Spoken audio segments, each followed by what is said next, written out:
সুপ্রিয় শিক্ষার্থীবৃন্দ, তোমাদের অনলাইন ক্লাসে স্বাগত জানাচ্ছি।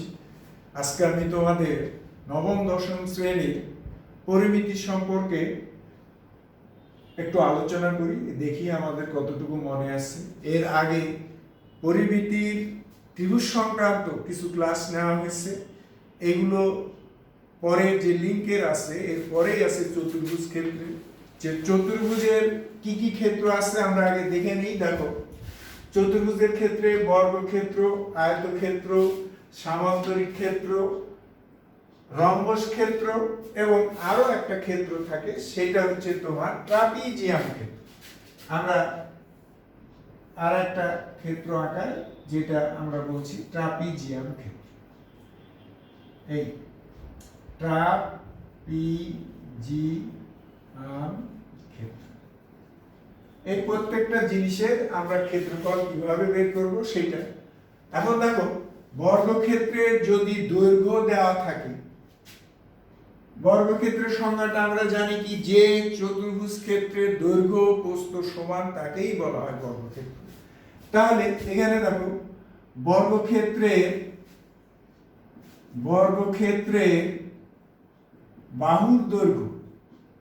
বাহুর দৈর্ঘ্য এ একক। তাহলে বর্গক্ষেত্রের ক্ষেত্রফলটা কি হবে? দেখো, ক্ষেত্রফল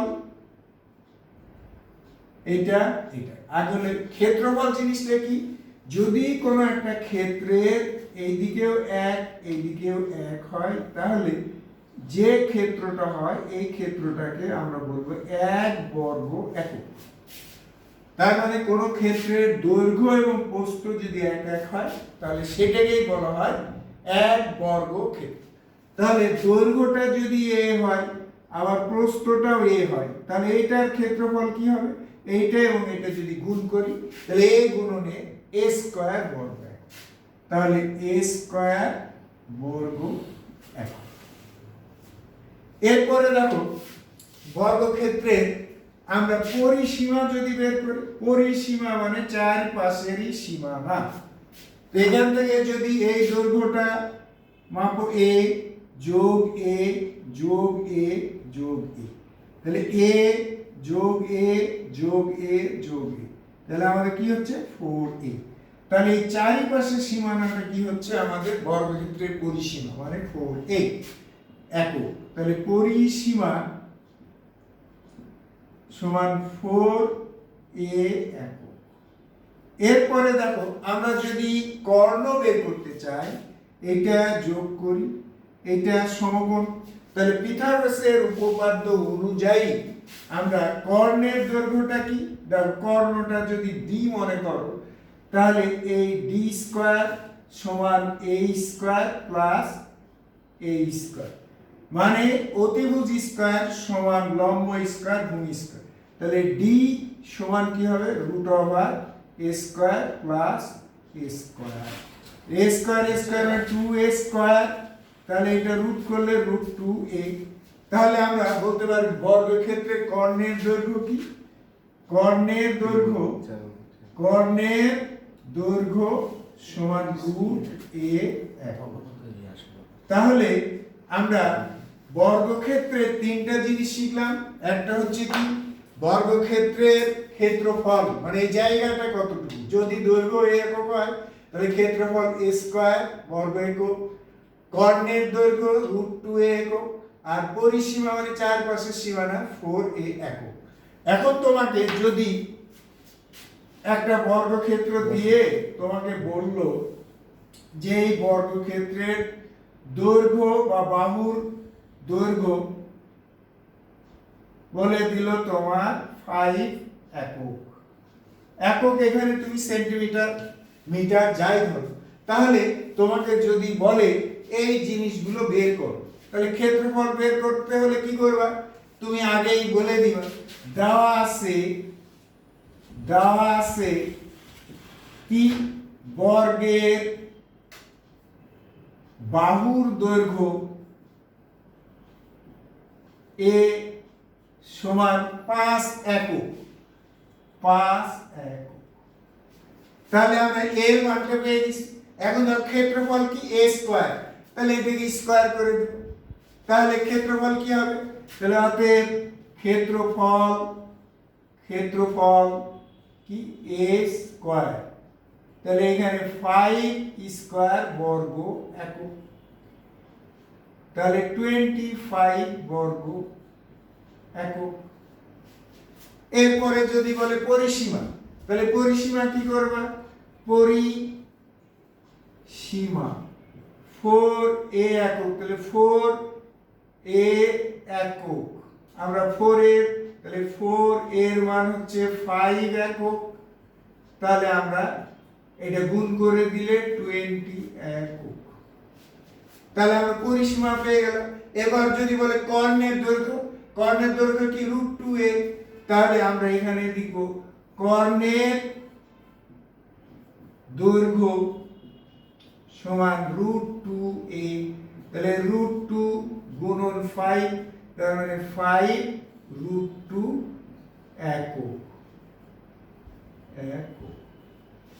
তাহলে দেখো যদি বাহুর দৈর্ঘ্য থাকে তাহলে আমরা চতুর্ভুজ ক্ষেত্রে এই জিনিসগুলো আমরা সহজেই বের করতে পারি।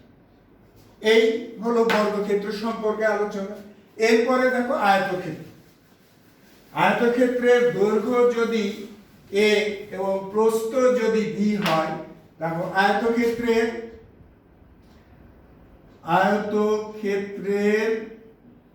ক্ষেত্রে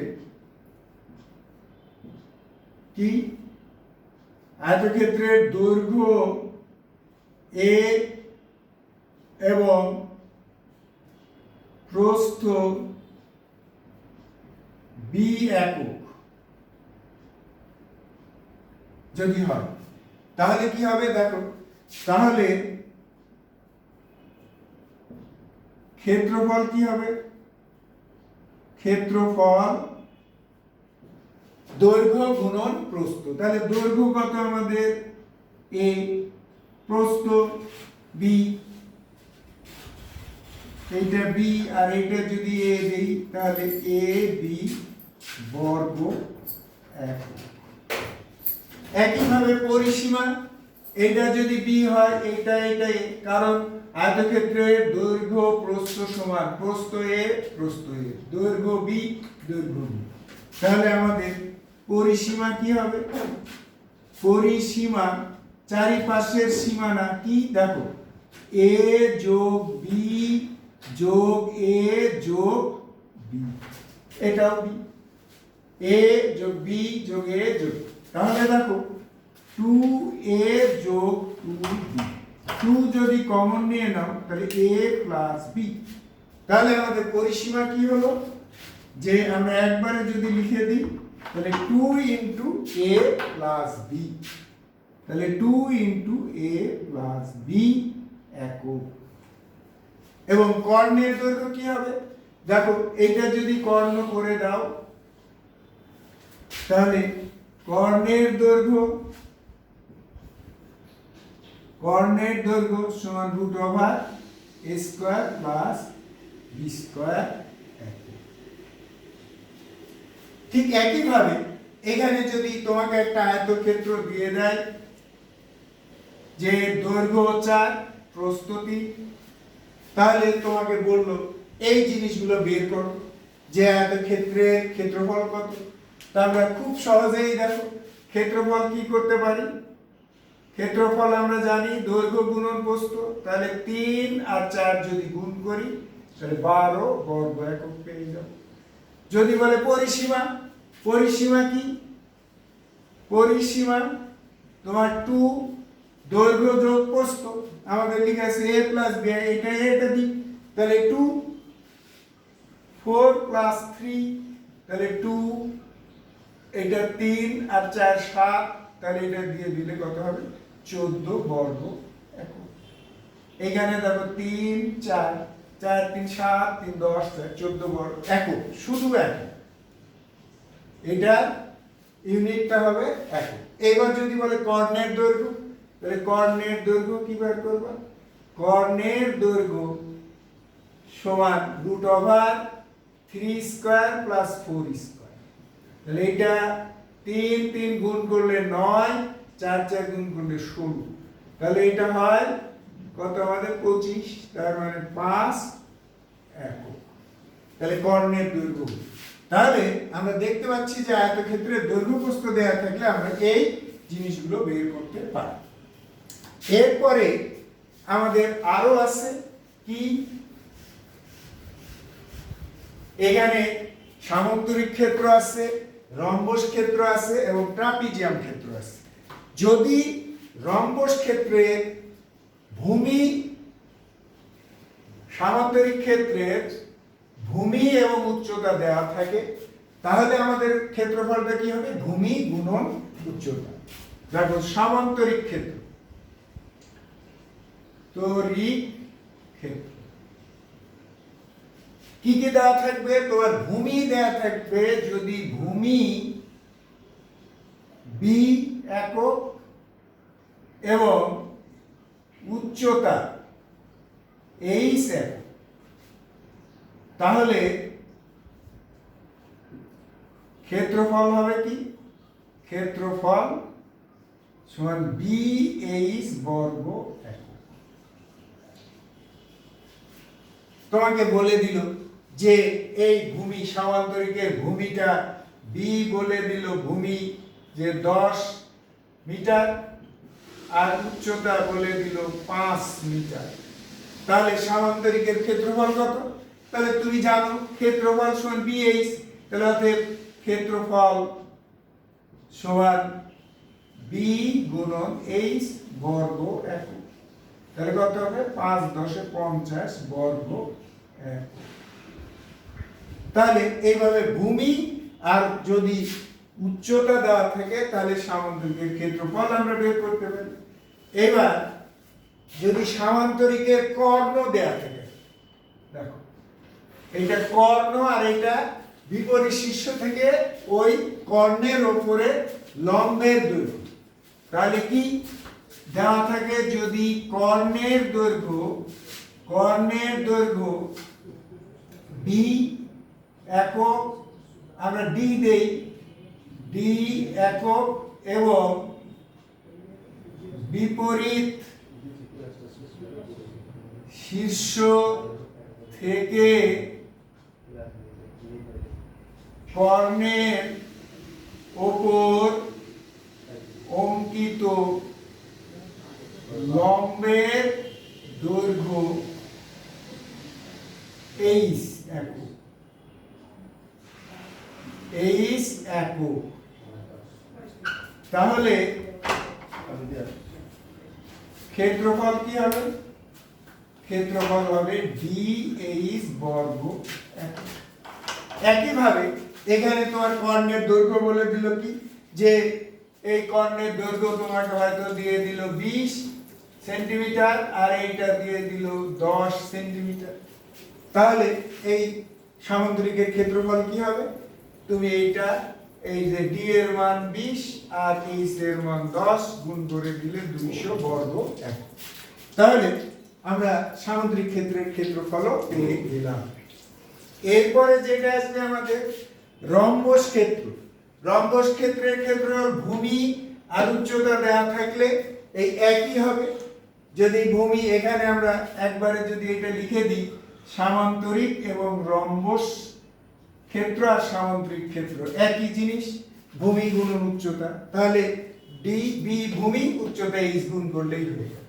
কিন্তু রম্বসের ক্ষেত্রে যদি আবার দুইটা কর্ণের দৈর্ঘ্য দেওয়া থাকে, দেখো রম্বসের ক্ষেত্রে একটা কর্ণ সি আর একটা কর্ণ যদি দিয়ে থাকে, তাহলে তার ক্ষেত্রফল হবে কি? হাফ ভূমি গুণন উচ্চতা। এটা কিভাবে আসে একটু আমরা দেখি। দেখো রম্বসের আমরা জানি যে কর্ণ দুইটা পরস্পরকে কি করে? সমকোণে সমদ্বিখণ্ডিত করে। তাহলে এই কর্ণটা এই কর্ণকে যদি সমদ্বিখণ্ডিত করে তাহলে এটাও হয়ে যাবে d/2। আবার এই কর্ণটা এই কর্ণকে যদি সমদ্বিখণ্ডিত করে তাহলে এটা হয়ে যায় c/2। এখন দেখো a b c d। এখন আমরা একটা কর্ণ যদি চিন্তা করি, এই কর্ণ, তাহলে এই কর্ণের দৈর্ঘ্য আমাদের c, আর যেহেতু এটা পরস্পরকে লম্বভাবে সমদ্বিখণ্ডিত করছে, তাহলে আমরা ভূমি হয়ে যাচ্ছে আমাদের বিডি, আর উচ্চতা হয়ে যাচ্ছে কি, এখানে একটা বিন্দু দিয়ে দাও ও, তাহলে উচ্চতা হচ্ছে ও। এটা হয়ে যাচ্ছে আমাদের ভূমি আর এইটা উচ্চতা। কোন ত্রিভুজের? ত্রিভুজ এ বিডি, ত্রিভুজ এ বিডি। এখন ত্রিভুজ ক্ষেত্রের ক্ষেত্রফল আমরা কি জানি? হাফ ভূমি গুণন উচ্চতা। তাহলে হাফ ভূমি কি বিডি, আর উচ্চতা কি এ ও। তাহলে এখানে দেখো হাফ ভূমি হচ্ছে সি আর উচ্চতা হচ্ছে এখানে এ ও, মানে d/2। এখন এই যে একটা সামান্তরিক ক্ষেত্র, একটা রম্বস ক্ষেত্রের কর্ণ, এই রম্বস ক্ষেত্র বা সামান্তরিক ক্ষেত্র বা আয়তক্ষেত্র কি করে? সমান দুইটি ক্ষেত্রে বিভক্ত করে। তাহলে দেখো এই রম্বস ক্ষেত্রটার ক্ষেত্রফল এ বি সি ডি, এই রম্বস ক্ষেত্রের ক্ষেত্রফল কি 2 ইনটু হাফ এই ক্ষেত্রফল, এই ত্রিভুজের ক্ষেত্রফল। এই হাফ হাফ যদি কেটে দাও তাহলে হাফটা আগে চলে আসে, তাহলে সি গুণন ডি। তার মানে সামান্তরিক ক্ষেত্রের এখানে আমরা এটা পেলাম যে ভূমি উচ্চতা থাকলে একই রকম, কিন্তু রম্বসের ক্ষেত্রে কর্ণের দৈর্ঘ্য একটা যদি দেওয়ার বিপরীত শীর্ষ থেকে লম্বের দৈর্ঘ্য, তাহলে এখানে ডিএস। আর রম্বসের ক্ষেত্রে দুইটা কর্ণেরই যদি দৈর্ঘ্য দেওয়া থাকে, তাহলে রম্বস ক্ষেত্রের ক্ষেত্রফল হবে হাফ একটা কর্ণ আর একটা কর্ণ, অর্থাৎ হাফ ইনটু কর্ণ দ্বয়ের কি গুণফল। তাহলে আমরা রম্বস ক্ষেত্রের ক্ষেত্রে দেখলাম কি, দেখো রম্বস ক্ষেত্রের ক্ষেত্রফল, রম্বস ক্ষেত্রের ক্ষেত্রফল তোমাকে কি, একটি কর্ণের দৈর্ঘ্য, একটি কর্ণ বলল সি একক, আর অপরটি ডি একক। তাহলে অতএব ক্ষেত্রফল কি হবে? ক্ষেত্রফল হবে হাফ গুণন সি গুণন ডি বর্গ একক। তাহলে রম্বসের ক্ষেত্রফল হবে কি, যদি কর্ণ দুইটার দৈর্ঘ্য দেওয়া থাকে, হাফ ইনটু কর্ণদ্বয়ের গুণফল। এখন এখানে সি আর ডি তোমাকে মনে করো একটা দিয়ে দিল 6 আর ডি দিয়ে দিল 8। বলল রম্বসের একটি কর্ণের, ক্ষুদ্র কর্ণের দৈর্ঘ্য 6 সেন্টিমিটার আর বৃহৎ কর্ণের দৈর্ঘ্য 8 সেন্টিমিটার। তাহলে রম্বসের এরিয়া বা ক্ষেত্রফল কত? আমরা খুব সহজেই এই যে half into C into D এটা দিয়ে বের করতে পারি। হাফ ইনটু 8 ইনটু 6, দেখো এই 2 দিয়ে যদি এটাকে ভাগ করে দেই তাহলে কত হয় আমাদের 4 424 বর্গ একক। তাহলে আমরা রম্বসের ক্ষেত্রফলও বের করা শিখলাম। এরপর যেটা আছে আমাদের ট্রাপিজিয়াম ক্ষেত্র। ট্রাপিজিয়াম ক্ষেত্রে আমাদের দুইটা বাহুর দৈর্ঘ্য এ আর এটা মনে করো আর একটা বাহু, যে দুইটা সমান্তরাল সেই দুইটা বাহুর দৈর্ঘ্য এ একটা আর একটা বি, এবং এখান থেকে যদি এর লম্বটা দেয়া থাকে এই, তাহলে এর ক্ষেত্রফল আমরা কিভাবে বের করতে হবে? এর আগে ক্লাসে তোমরা দেখো একটা ভিডিও দেওয়া আছে, যদি এটা তোমাদের মনে না থাকে তাহলে আজকে আবার একটু দেখো। আমরা এখান থেকে দুইভাবে বের করতে পারি। আমরা এই কর্ণটা এখান থেকে এই কর্ণ আঁকে, একে আগে দেখো দুই ভাগে ভাগ করে দিতে পারি। এখানে দেখাও যে এইখানে আমরা কর্ণ দিয়ে দিলাম, আমরা নাম দিয়ে দিলাম এ বি সি ডি। এটা একটা ট্রাপিজিয়াম ক্ষেত্র। কর্ণ দিয়ে দেখো আমাদের দুইটা অংশে বিভক্ত হয়ে গেছে ট্রাপিজিয়াম ক্ষেত্র, একটা হচ্ছে এ বি ডি আর একটা বি ডি সি। এখন আমরা দেখো আমাদের এইখান থেকে একটা লম্ব আঁকায় দিব, ডি ই লম্ব আঁকায় দিলাম। আবার এই বাহুটাকে যদি একটু বর্ধিত করে দিই, দিয়ে এখান থেকে এর উপরও একটা আমরা লম্ব আঁকালাম, মনে করো বি এফ। তাহলে আমরা দুইটা লম্ব আঁকালাম। দেখো এখন এই ট্রাপিজিয়াম ক্ষেত্রটা আসলে দুইটা ত্রিভুজ ক্ষেত্রে রূপান্তরিত হয়ে গেছে। কি কি? এই যে দেখো এই একটা ত্রিভুজ আর এই একটা ত্রিভুজ ক্ষেত্র রয়েছে। দেখো কি কি, একটা এ বি ডি আর একটা বি সি ডি। এখন বি সি ডি এর ক্ষেত্রফল কি? আমরা ত্রিভুজ ক্ষেত্র যদি বি সি ডি বের করি, হাফ ভূমি, আমাদের ভূমিটা কি বিসি, বিসি আর উচ্চতা কি ডিই। তাহলে আমরা বিসির মানটা এ আর উচ্চতা দেখো ডিই। যেহেতু এডি আর বিসি সমান্তরাল আর ডি এফ আর এবি একই রেখা, তাহলে দুইটা সমান্তরাল সরল রেখা যদি থাকে, যেখানেই তুমি লম্ব আঁকাও এদের উচ্চতাগুলো কি হয়, সব সময় সমান হয়, সব দূরত্বগুলো সমান। তাহলে ডিই দেখো হাফ বিসির পরিবর্তে আমরা বসাচ্ছি এ আর ডিই, আর এটা এ, এখানে এম দিয়ে দাও একটা উচ্চতাটা এ এম একই সমান। তাহলে এ এম, এখন এ এম এর মানটা কত আছে আমাদের এইচ, তাহলে এখানে এইচ দিয়ে দিলাম।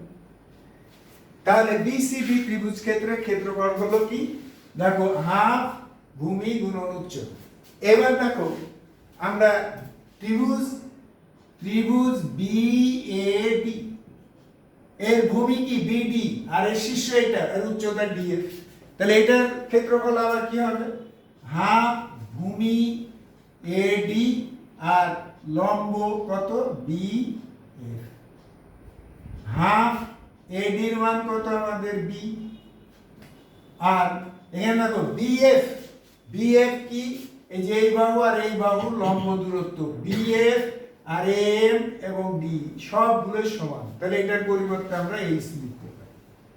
এখন দেখো এই দুটো যদি যোগ করে দিই, তাহলে আমাদের কি আসছে, আমাদের A B C D trapezium ক্ষেত্র আসছে।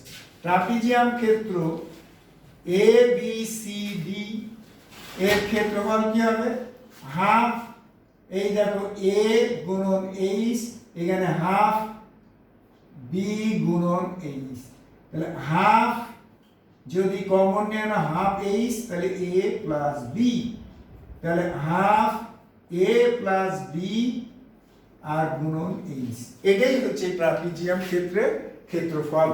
তার মানে সমান্তরাল বাহুদ্বয়ের দৈর্ঘ্য এ ও বি এবং এদের মধ্যবর্তী দূরত্ব বা লম্ব দূরত্ব যদি এইচ হয়, তাহলে ট্রাপিজিয়াম ক্ষেত্রের ক্ষেত্রফল হচ্ছে কি, হাফ ইনটু সমান্তরাল বাহুদ্বয়ের দৈর্ঘ্যের সমষ্টি যোগ উচ্চতা। এখন তোমাকে একটা অঙ্ক দিয়ে দিল, মনে করো যে এর মান এত, বি এর মান এত, তাহলে ট্রাপিজিয়াম ক্ষেত্রের ক্ষেত্রফল কত। তাহলে আমরা ট্রাপিজিয়াম ক্ষেত্রের ক্ষেত্রফলের জিনিসটা পেলাম কি, দেখো ট্রাপিজিয়াম ক্ষেত্রের ক্ষেত্রফল সমান কি, হাফ এ প্লাস বি ইন্টু এইচ। এ দিয়ে দিল 10, বি দিয়ে দিল 5, উচ্চতা দিয়ে দিল 4, এইচ সমান 4। এখন মানটা বসায় দাও, তাহলে ক্ষেত্রফল হয়ে যাবে। তাহলে হাফ 10 যোগ 5 গুণন 4, যদি এখানে দেখো হাফ গুণন এটা 15 আর এখানে 4, এটা যদি কেটে দাও 2 এত বর্গ একক, তাহলে ট্রাপিজিয়াম ক্ষেত্রের ক্ষেত্রফল হয়ে গেল। তাহলে আজকে আমরা যে জিনিসটা শিখলাম যে চতুর্ভুজ কয়েকটা ধরনের আছে, আয়তক্ষেত্র, বর্গক্ষেত্র, আয়তক্ষেত্র, সামুদ্রিক ক্ষেত্র, রম্বস ক্ষেত্র এবং ট্রাপিজিয়াম। এই কয়টা ক্ষেত্রফলের সূত্রগুলো আমরা শিখলাম, মূল সূত্রগুলো শিখলাম, এবং মূল সূত্রের মানগুলো যদি দেওয়া থাকে তাহলে কিভাবে ক্ষেত্রফল নির্ণয় করা যায় সেটাও শিখলাম। তো আশা করি তোমরা এটা বুঝতে পেরেছো। তারপরে যদি কোনো সমস্যা থাকে তাহলে আমাদের স্কুলের ওয়েব পেজে জানাবা, আমি তোমাদের এগুলো সমাধান দেওয়ার চেষ্টা করব। তো সবাই ভালো থাকো, সুস্থ থাকো, সুন্দর থাকো এবং স্বাস্থ্যবিধি মেনে চলো। সবাইকে ধন্যবাদ।